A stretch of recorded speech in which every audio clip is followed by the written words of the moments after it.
माननीय सांसद धर्मेंद्र यादव जी। धन्यवाद सभापति जी कि आपने पूरक अनुदान की मांगों पर पार्टी की तरफ से मुझे बोलने का मौका दिया। मैं आज के इस मौके पर सभापति जी मैं सुन रहा था जब बजट के बारे में सत्ता पक्ष से जगदम्बिका पाल जी ने बात शुरू की थी और बात कुछ इस कदर शुरू कर दी थी कि लग रहा था कि मोदी जी के राज में 11 साल के कार्यकाल में पता नहीं देश में कितना बड़ा परिवर्तन हो गया है। समाजवादी, अरे सुनते चलिए, भी सुनाएंगे। सभापति जी, समाजवादी पार्टी की ओर से माननीय अखिलेश यादव जी की ओर से इतना बड़ा स्वामी राम जी को वहां बैठाए पीछे, भगवान राम जी का जो पात्र लेके जिनके नाम पे चुनाव जीते हो, कम से कम सीट तो उनको आगे दे दो, ही मैं अनुरोध करूंगा। सीट तो आगे दे दो, भगवान राम के सम्मान तो कर दीजिए। उन्हें आगे बैठाना चाहिए। सभापति जी, नहीं आप आगे आइए। सभापति जी, ये अनुपूरक बजट की जब चर्चा शुरू हुई तो सबसे ज्यादा सब्सिडी, यूरिया सब्सिडी के नाम पर बिल बजट मांगा गया और लगातार किसानों के लिए जाने कितनी बड़ी बड़ी बातें की गई। कुछ सच्चाइयों को मैं आपके माध्यम से सदन और सदन के साथ साथ देश के सामने रखना चाहता हूं। जब 2014 में यूपीए की सरकार थी, उस समय देश के किसानों के ऊपर केवल 7.5 लाख करोड़ कर्ज था और 11 साल में वो 7.5 लाख करोड़ कर्ज बढ़ के 28.5 लाख करोड़ हो चुका है।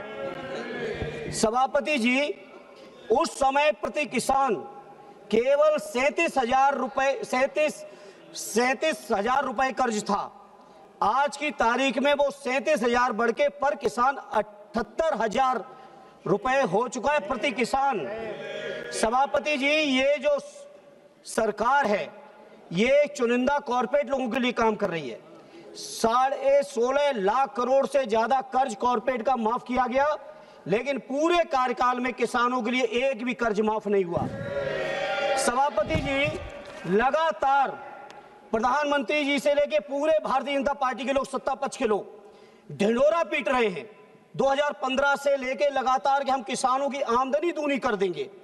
हमारे पास डेटा है, पूरे के पूरे 11 साल में किसानों की आमदनी केवल प्रति किसान 1,000 रुपए बढ़ी है। स्वामीनाथन जी के बारे में 2014 में कहा, 17 में कहा, 19 में कहा, 22 में कहा, आज तक स्वामीनाथन जी की सिफारिश रिपोर्ट को लागू नहीं किया है। किसान नहीं है इसलिए नहीं कर। ये सच्चाई है इनकी। सभापति जी, दूसरी बात इन्होंने की रोजगार की।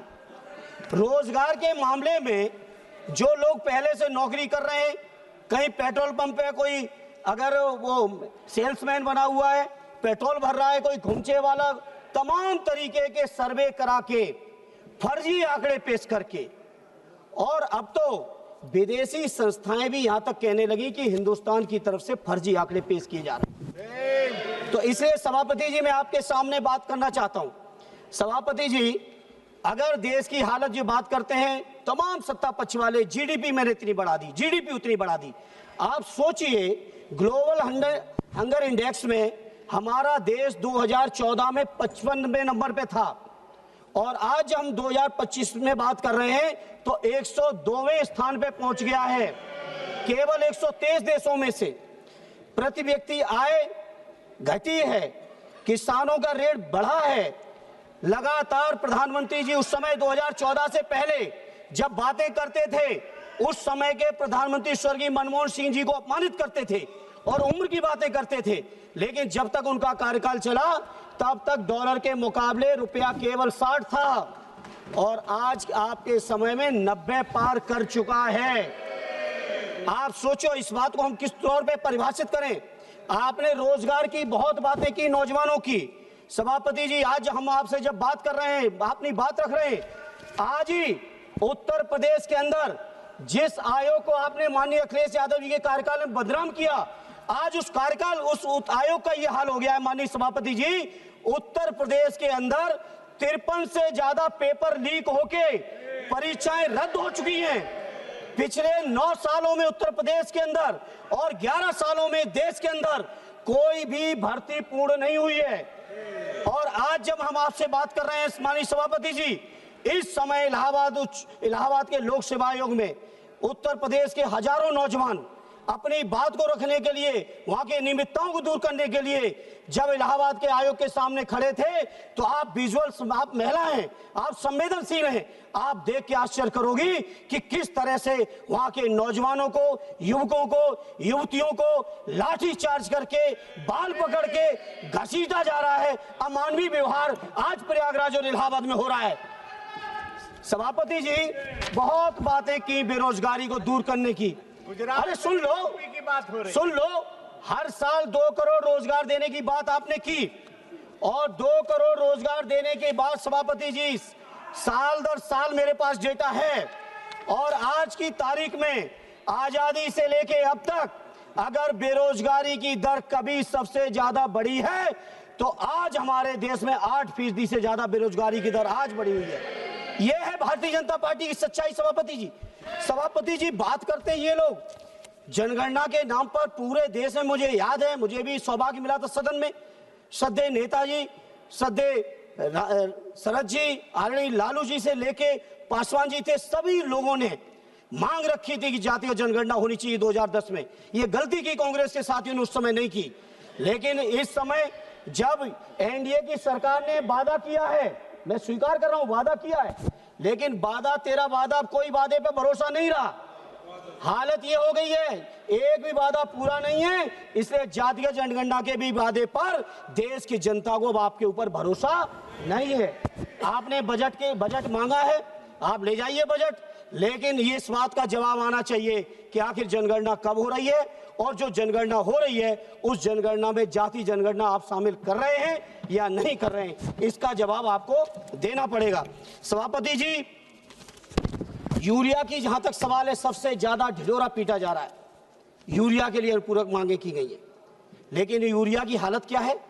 बिहार के साथी चर्चा कर रहे थे, बिहार के बारे में आप जाने, लेकिन उत्तर प्रदेश के बारे में हम ये जानते हैं कि उत्तर प्रदेश में यूरिया के वितरण के लिए पूरी की पूरी कोतवाली, पूरी की पूरी तहसीलों में किलोमीटरों लाइन लग के, लाठी चार्ज खा के, गर्मी सर्दी बरसात में किसान अपना पूरा परिवार लाइन में लगाता है, तब जाके कुछ को कहीं 1 या 2 बोरी यूरिया मिलती है, क्योंकि उसमें से जो यूरिया की सब्सिडी आ रही है किसानों पे जाए अगर तो हमें स्वागत करेंगे, लेकिन माननीय सभापति जी, ये यूरिया की सब्सिडी किसानों के पास न जाके सत्ता पक्ष के दलालों की और अधिकारियों की जेब में जा रहा है। इसलिए सभापति जी, हम इस बात से नहीं सहमत है इस तरह से जो इन्होंने किया है।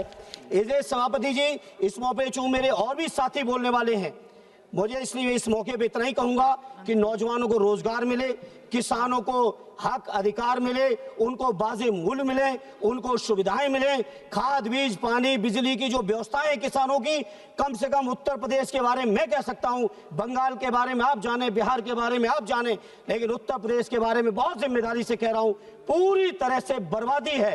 और सभापति जी, एक बात और कहूंगा, जो एमएसपी की बात की गई थी वो एमएसपी आज तक लागू नहीं की गई। और तो और सभापति जी, पहले भी सदन में उठाया हूं, आज फिर दोहरा रहा हूं, बच्चों को दवाएं भी मिलावटी दी जा रही, जहर बेचा जा रहा है। और एक लास्ट सभापति जी, शुक्रिया, पूरी की पूरी भारतीय जनता पार्टी की उत्तर प्रदेश सरकार दवाई, जहरीली दवा बेचने वाले, कफ सिरप बेचने वालों को बचाने पे लगी हुई है। आपकी ईडी, आपकी सीबीआई, आपका इनकम टैक्स केवल विपक्षी नेताओं के लिए है, लेकिन जो लोग डकैती डाल रहे हैं उनके लिए कहीं आपकी हिम्मत नहीं है, क्योंकि आपको एहसास है कि अगर आपने ढंग से कार्रवाई कर दी तो धन्यवाद धन्यवाद धन्यवाद धन्यवाद।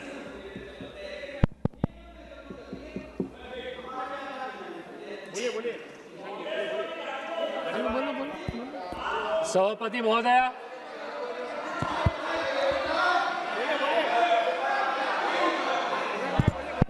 सभापति महोदया, मैं आज सरकार के